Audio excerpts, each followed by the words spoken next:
Bismillahirrahmanirrahim. Assalamualaikum warahmatullahi wabarakatuh.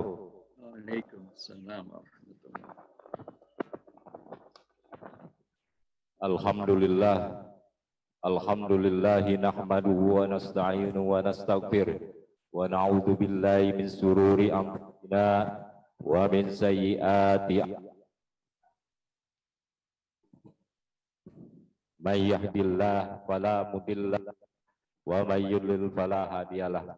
Rabbi shrah li sadri wa yassir li amri wahlul 'uqdatam min lisani yafqahu qawli, amma ba'd.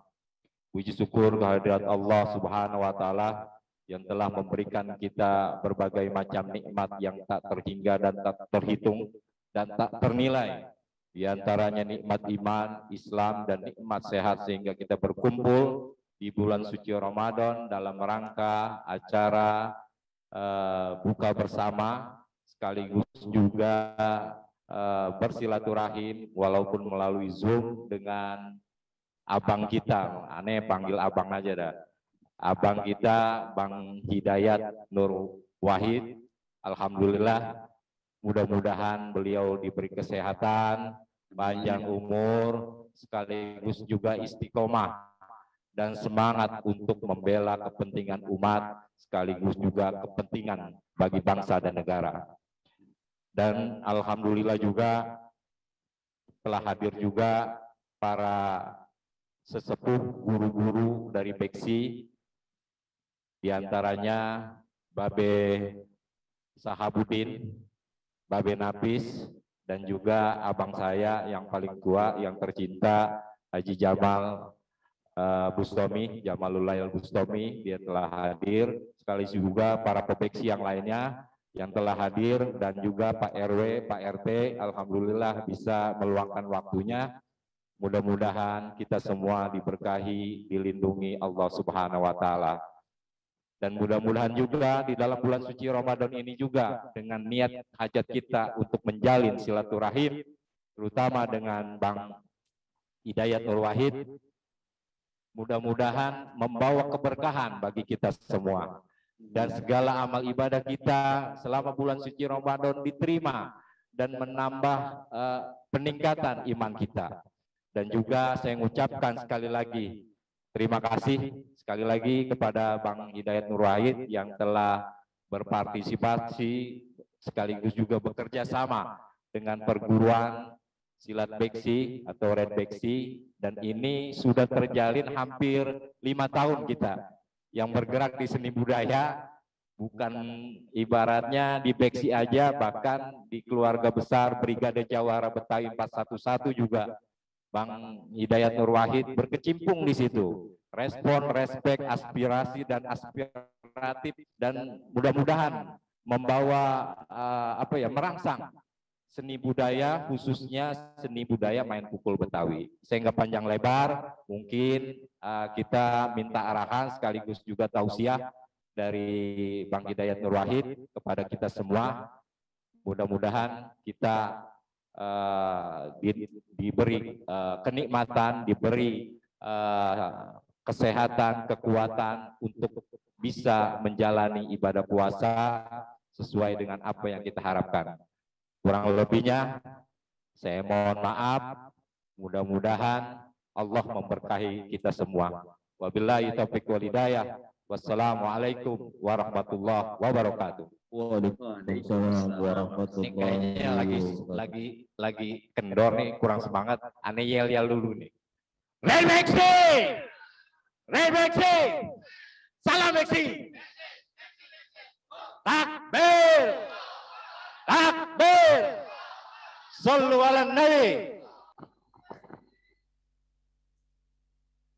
Ya, alhamdulillah, mudah-mudahan apa yang disampaikan oleh pimpinan daripada guru besar silat Red Beksi, yaitu Bapak Kiai Haji Basir Bustomi, semoga buat kita menjadi manfaat semuanya. Untuk mempersingkat waktu, langsung saja kita dengarkan tausiah agama atau nasihat daripada Al-Mukarram Kiai Haji Dr. Hidayat Nur Wahid. Kepada beliau kami persilakan, ya tafadhal maskur. Shallu ala Muhammad. Salli wa sallim wa barik alaih. Bismillahirrahmanirrahim. Assalamualaikum warahmatullahi wabarakatuh.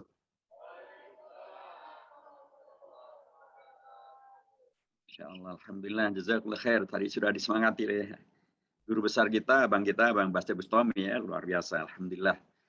Alhamdulillahilladzi farada alaina siyama fi syahri Ramadan.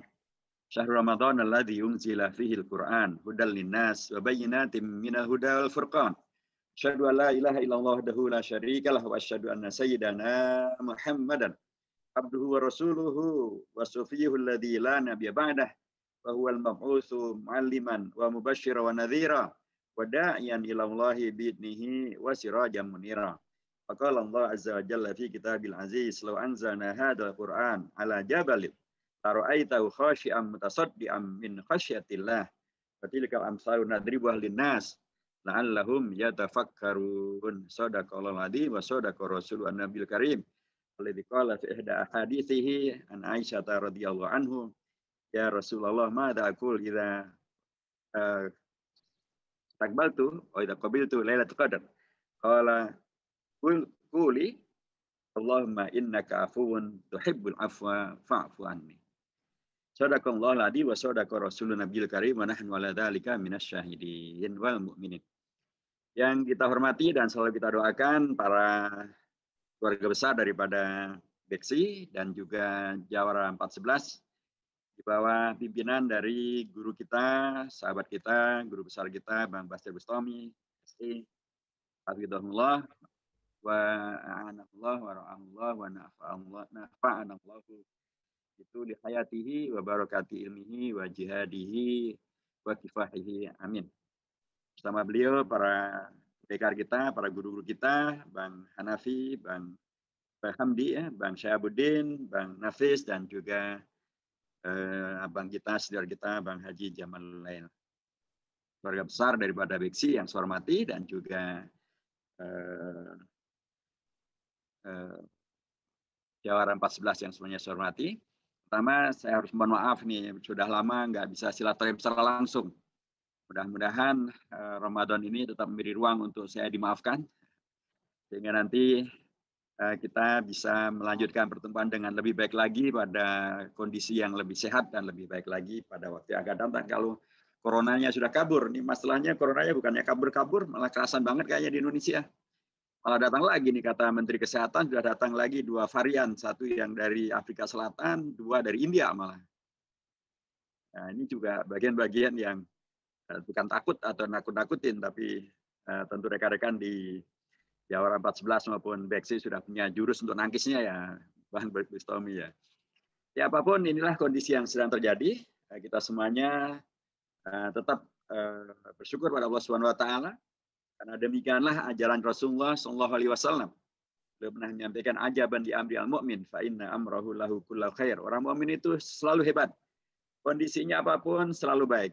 In asabatu syarra syakar. Kalau ia mendapatkan kebaikan, kenikmatan, kesenangan, dia tidak lupa diri, dia tidak takabur, dia tidak ghurur, dia tidak kemudian menjadi zalim, tapi dia bersyukur.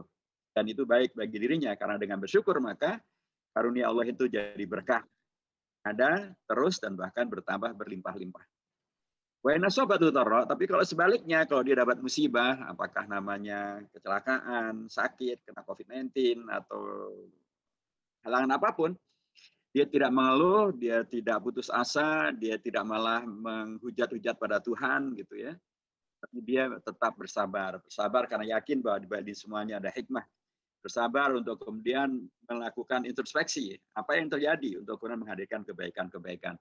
Bahwa khairun lah, itu pasti baik bagi dirinya. Karena orang yang sabar itu adalah dibersamai oleh Allah Subhanahu wa taala. Innallaha ma'as sabirin. Kalau yang membersamai orang yang bersabar adalah Allah Subhanahu wa taala, itu sudah selesai. Kita dibersamai oleh Bang Baste Bustami saja rasanya aman dan nyaman. Kita dibersamai gubernur yang baik Pak Anies Baswedan saja aman dan nyaman, apalagi kalau yang bersamai kita adalah Allah Subhanahu wa taala. Pasti rasanya jauh lebih aman dan jauh lebih nyaman. Itulah Rasulullah mengajarkan kepada kita sikap hidup yang luar biasa bagi seorang yang mukmin. Syukur atau sabar, dua-duanya adalah baik. Kemudian saya harus sampaikan jazakumullah khairan, terima kasih kepada Bang Basir Bustami dan keluarga besar dari Beksi maupun keluarga besar dari Jawara 14 yang telah kembali berkenan untuk menjalin dan melanjutkan silaturahim dengan saya, dengan kawan-kawan dari PKS, dengan Pak Wawan, dengan Pak Rahman, dengan kita semuanya. Insya Allah kita semuanya saling menjaga agar silaturahim ini betul-betul menjadi silaturahim, ya, bukan silaturahmi. Kalau silaturahmi itu yang disambung adalah rahmu. Rahmu itu artinya adalah al-alamu tajidu al-mar'atu indal makhad. Begitu kata kamus-kamus Arab. Rahmu artinya adalah rasa nyeri yang diderita oleh seorang ibu kalau ia akan melahirkan putranya. Makanya kalau yang namanya silaturahmi adalah menyambungkan kembali rasa nyeri dari ibu-ibu kita itu. Akibatnya habis silaturahmi ya masih ada yang ngomongin sana, ngomongin sini, fitnah sana, fitnah sini, jelekin sana, jelekin sini. Karena yang disambung memang adalah penyakit. Nah, yang betul memang bukan silaturahmi, tapi silaturahim.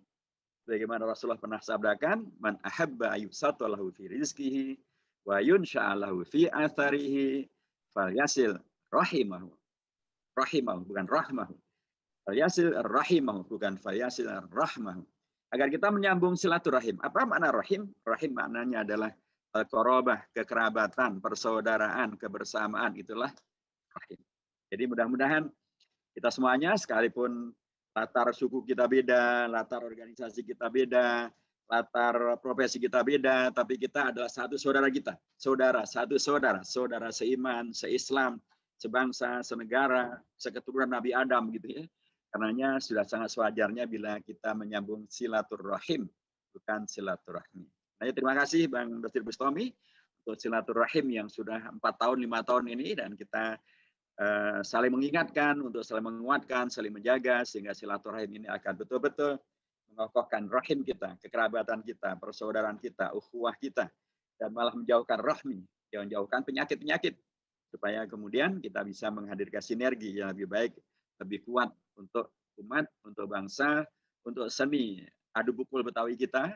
Karenanya kemarin waktu di Tanah Abang bersama dengan rekan-rekan dari Sikumbang, kami dan saya yakin juga akan kita kerjakan bersama dengan rekan-rekan dari Beksi maupun juga Jawara 14, yaitu bagaimana kita melestarikan melalui program kearifan lokal, agar kearifan lokal yang bernama seni adu pukul, seni silat Betawi ini betul-betul diakui, bukan hanya diakui keberadaannya, tapi diakui legalitasnya.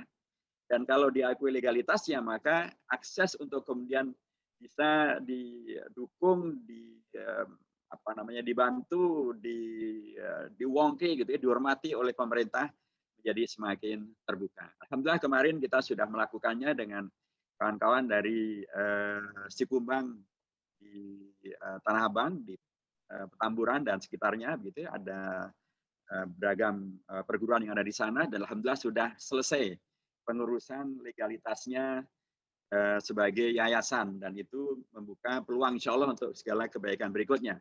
Saya berharap demikian juga dengan Beksi, mudah-mudahan malah sudah begitu ya, dan kawan-kawan dari Jawara 14, saya yakin juga perlu untuk kemudian dipastikan keberadaan kita ini bukan hanya baik secara budaya, bukan hanya baik secara agama, bukan hanya bermanfaat untuk umat, bermanfaat untuk anak-anak muda dengan alternatif kegiatan pencaksilatnya, tapi juga legal sehingga tidak dituduh macam-macam, sehingga tidak kemudian dijadikan sasaran tembak macam-macam karena dianggap sebagai tidak legal. Legalitas diperlukan supaya kita semuanya bisa semakin menghadirkan kegiatan yang membawa manfaat dan maslahat yang sebanyak-banyaknya. Jadi saya siap saja nanti bersama dengan tim, ada Pak Rahman di situ, ada Bang Wawan, untuk menindaklanjuti agar kegiatan kita seni adu pukul, seni silat Betawi ini betul-betul bisa eksis, betul-betul bisa berkembang, betul-betul bisa menjadi bagian daripada yang melanjutkan tradisi dan budaya Betawi dan anak Betawi. Ada ngaji, ada sholat, tapi juga ada silat. Jadi ngaji, sholat, silat itu adalah sebuah trilogi yang tidak boleh terputus. Dan sekarang kita berada di bulan Ramadan. Ketiga kondisi ngaji, sholat, silat itu menjadi sesuatu yang sepertinya adalah bagian daripada identik atau identitas daripada bulan Ramadan. Kalau kita bicara tentang masalah silat, dan silat itu artinya adalah kekuatan, dan silat itu artinya adalah kekuatan untuk menghadirkan kemenangan, dan silat itu artinya adalah terkait dengan silaturahim, yang itu artinya kemenangan yang baik, kemenangan yang positif, bukan kemenangan yang curang, bukan kemenangan yang jahat, bukan kemenangan yang tipu-tipu gitu. Tapi kemenangan yang penuh dengan kebaikan. Maka itulah Ramadan memberikan kepada kita tentang spirit bahwa kemenangan yang silat yang baik itu memang bisa diwujudkan. Paling tidak ada 4 peristiwa pada bulan Ramadan yang menghadirkan kemenangan yang luar biasa itu. Yang pertama adalah sangat terkait dengan awal disyariahkannya puasa di bulan Ramadan, yaitu peristiwa Badar Al-Kubra. Peristiwa Badar Al-Kubra itu terjadinya adalah pada tahun kedua Hijriah. Kali pertama disyariahkannya ibadah puasa di bulan Ramadan. Tapi kali pertama disyariahkan puasa, kali pertama juga umat Islam menghadapi serangan dan atau ancaman dari musyrikin Quraisy yang penuh dengan kekuatan, penuh dengan logistik, ya, penuh juga dengan pengalaman perang. Pasukannya pun berlipat-lipat, mereka membawa pasukan lebih dari 1000. Mereka mempunyai logistik yang sangat banyak karena mereka baru menang bisnis bukan dari pasar Tanah Abang, dari pasar di Syam. Banyak banget yang mereka borong, dan itu semuanya dipersiapkan untuk menang perang melawan dan untuk menghabisi Rasulullah dan para sahabatnya. Tapi ternyata dengan Ramadan, dengan izin Allah SWT, pasukan yang sedikit, pasukan yang belum pengalaman perang, pasukan yang logistik perangnya juga sangat sedikit, ternyata mengalahkan mereka yang berlipat-lipat ganda. Jadi Ramadan dengan keimanan itu memberikan spirit bahwa umat bisa menang, umat bisa mengalahkan kezaliman, umat bisa menghadirkan kemaslahatan bagi dirinya, menjaga eksistensinya, eksistensi negaranya, melawan serangan dari asing, dalam konteks ini adalah musyrikin Quraisy. Dan kata kuncinya adalah lagi-lagi adalah iman yang sangat kokoh dan kuat kepada Allah SWT. Dan kemudian kebersamaan, kesatu paduan mengikuti komandonya Rasulullah. Dan Rasulullah dalam komandonya juga tidak asal-asalan. Beliau mendengarkan apa yang menjadi masukan daripada para sahabatnya. Sebuah komunitas yang kokoh dan kuat. Dan itu kemudian menghadirkan kemenangan sekalipun pasukannya lebih sedikit, sekalipun logistiknya lebih sedikit. Tapi yang dipentingkan juga adalah kemenangan itu menghadirkan 2 hal. Pertama, menghadirkan bahwa kemenangan umat Islam itu tidak menghabisi. Kemenangan umat Islam itu tidak membunuh. Kemenangan umat Islam itu tidak menghadirkan teror. Tapi kemenangan yang menghadirkan justru pemberdayaan yang luar biasa. Karenanya ketika kemudian Rasulullah membicarakan tentang tawanan daripada orang-orang musyrikin Quraisy di peristiwa Badar itu, ada yang mengusulkan, sudah habisi aja Rasulullah, penggal habis mereka, kan mereka musuh kita. Rasulullah tidak mengambil opsi itu. Dia mengambil usulan daripada Abu Bakar As-Siddiq. Usulan beliau adalah, wahai Rasulullah, mereka itu banyak yang adalah orang-orang yang pintar, orang yang terpelajar, bisa baca dan bisa tulis. Kita, wahai Rasulullah, memerlukan dengan Iqra bismi rabbikal ladzi khalaq itu, memerlukan umat yang bisa baca dan tulis. Maka wahai Rasulullah, mintakan kepada mereka bahwa untuk pembebasan mereka dari tawan perang, maka ongkosnya adalah ajarkan baca dan tulis kepada umat Islam. Dan itulah yang diterima oleh Rasulullah SAW. Kemenangan yang menghadirkan pencerahan, kemenangan yang menghadirkan budaya yang luhur, budaya yang adiluhung, bukan yang menakutkan, yang mengkhawatirkan. Mari kita lihat lagi, nanti akan terjadi pada tahun ke-8 Hijriah peristiwa Fathu Makkah. Tanggal berapa itu? Tanggal 20 Ramadan kemarin. Sekarang kita sudah 21 ya. Tanggal 20 Ramadan itu peristiwa Fathu Makkah. Ini peristiwa yang luar biasa. Rasulullah kemudian bisa memenangkan Mekah, menjadikan Mekah kembali sebagaimana apa yang mestinya, tidak dikuasai oleh berhala dan kemusyrikan. Tapi yang terpenting adalah bahwa kemenangan gilang gemilang itu tanpa perang, tanpa darah yang tercucurkan, gitu, tanpa ada peperangan. Kemenangan gilang gemilang itu terjadi karena sekali lagi akhlak mulianya Rasulullah. Akhlak mulianya Rasulullah yang sangat menghormati perjanjian-perjanjian yang ada, kemudian menghadirkan umat yang solid, menghadirkan potensi yang sangat besar, kemudian orang-orang musyrikin Quraisy pun tidak ada alternatif kecuali membiarkan dan menyerahkan Rasulullah untuk masuk ke Mekah. Dan kemudian membebaskan Ka'bah dari kemusyrikan-kemusyrikan. Dan kemudian hadirlah tauhid di sana. Tapi yang sangat dipentingkan adalah ketika Rasulullah menang itu, maka beliau tidak dalam posisi untuk sekali lagi balas dendam atau untuk kemudian tumpas habis, tumpas kelor kata orang Jawanya. Tidak untuk kemudian habisi semuanya. Justru yang terjadi adalah ketika beliau ditemui oleh para petinggi musyrikin Quraisy yang dulu melakukan kejahatan kepada beliau, Abu Sufyan dan teman-temannya. Kemudian Rasulullah, mereka bertanya, mereka takut, mereka khawatir akan dihukum dengan sangat keras. Kemudian Rasulullah bertanya, apa yang ada dalam benak Anda? Sesuatu yang mungkin akan saya lakukan. Mereka menyampaikan, akhun karim, wabnu akhin karim. Mereka merayu Rasulullah, Anda wahai Rasulullah, Anda adalah saudara kami yang mulia. Anda ada dari keturunan yang mulia, karenanya pastilah Anda akan melakukan hal yang mulia. Dan kemudian Rasulullah pun membebaskan mereka. Idhabu antum tulaqa, Anda bebas.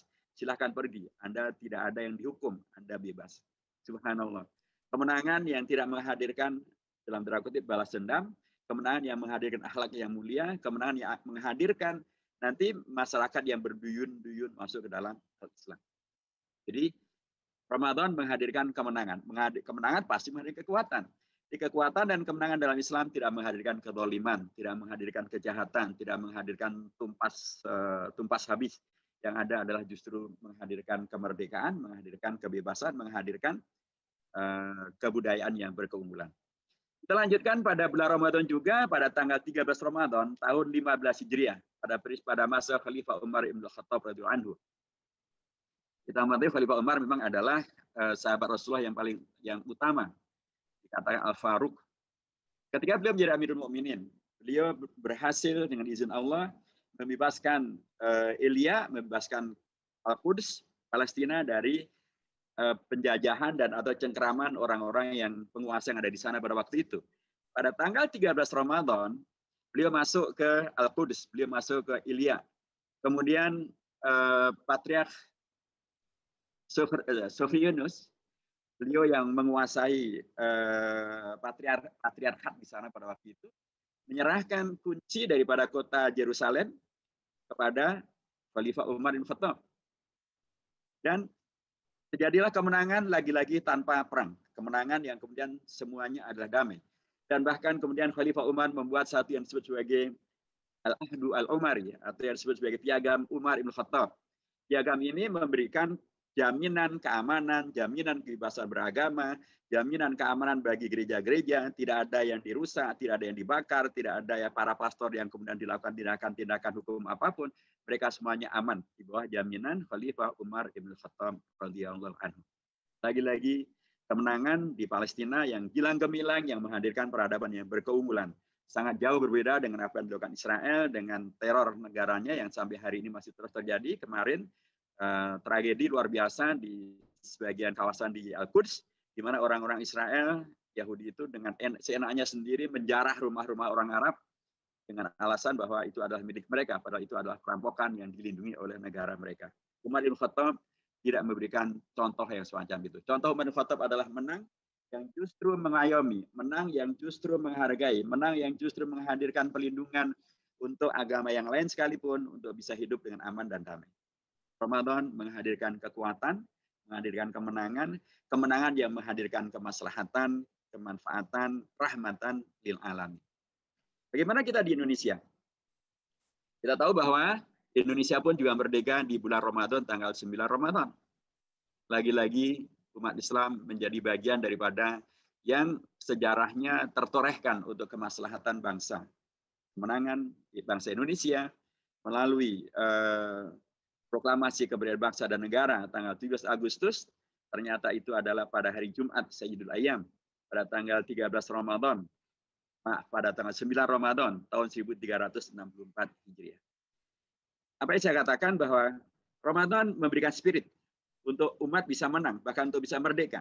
Soalnya kalau ukurannya sekali lagi adalah tentang jumlah tentara, jumlah pasukan, jumlah senjata, logistik, ya tidak ada bandingnya dengan tentaranya Jepang maupun tentaranya Belanda.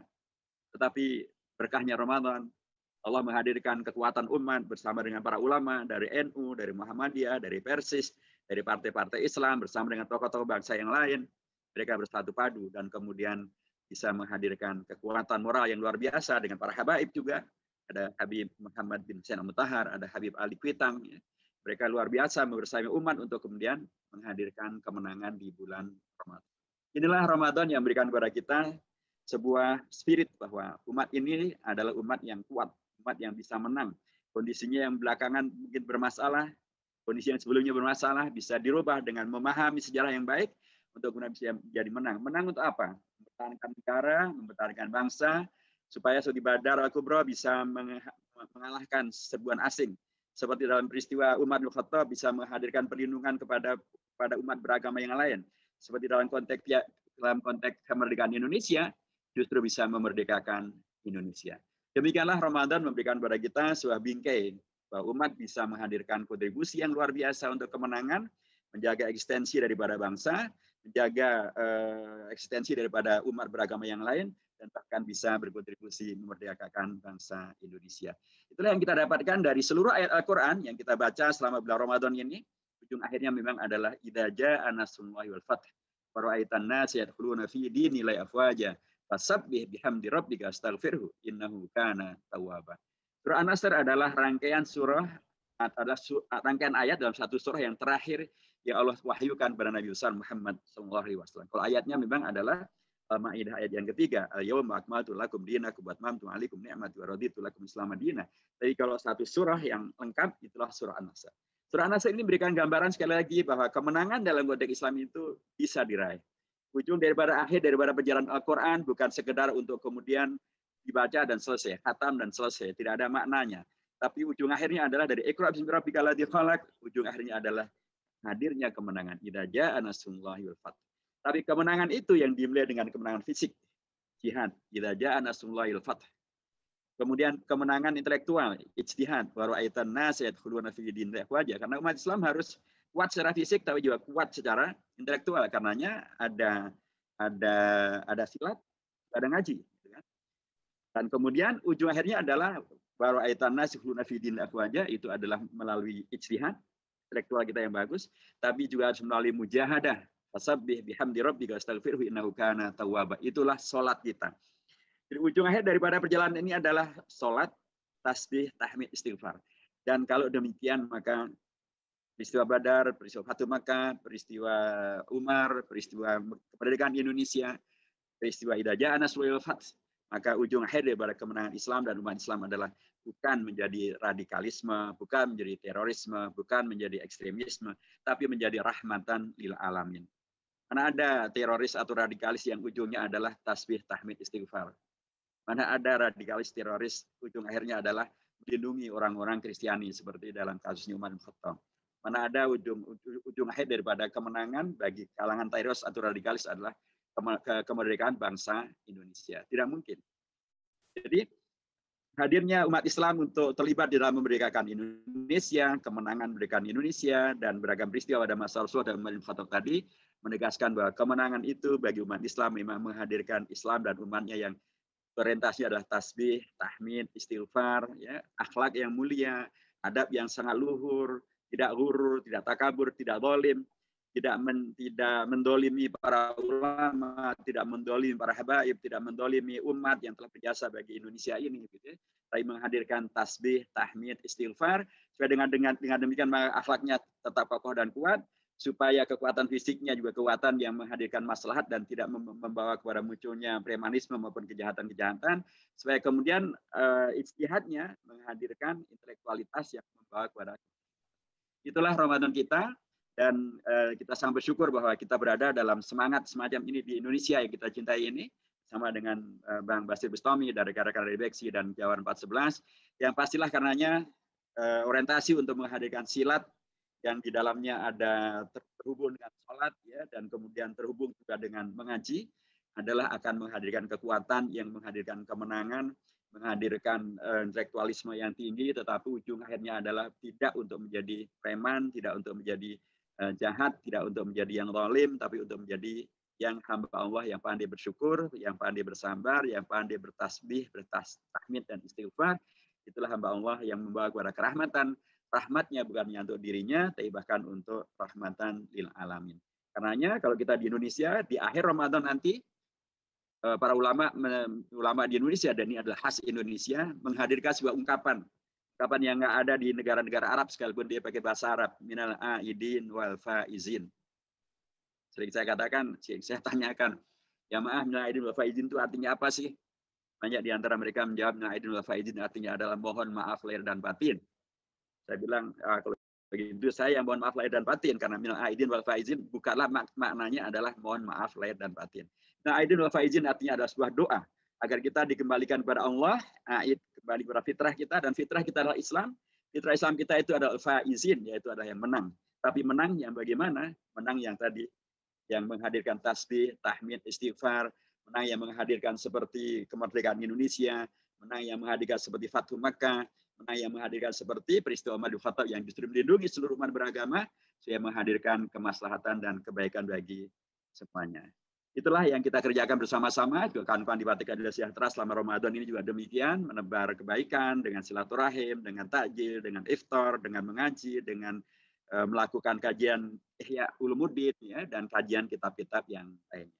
Saya kira demikian, Bang Basri Bustami. Terima kasih untuk silaturahim ini. Kita lanjutkan nanti setelah Ramadan ini dengan semangat baru, semangat yang sudah kita pupuk selama bulan Ramadan, kita jadikan sebagai modal untuk kegiatan sesudah bulan Ramadan. Taqabbalallahu syiyamakum wa qiyamakum wa jami'a sholihati amalikum. Wassalamualaikum warahmatullahi wabarakatuh.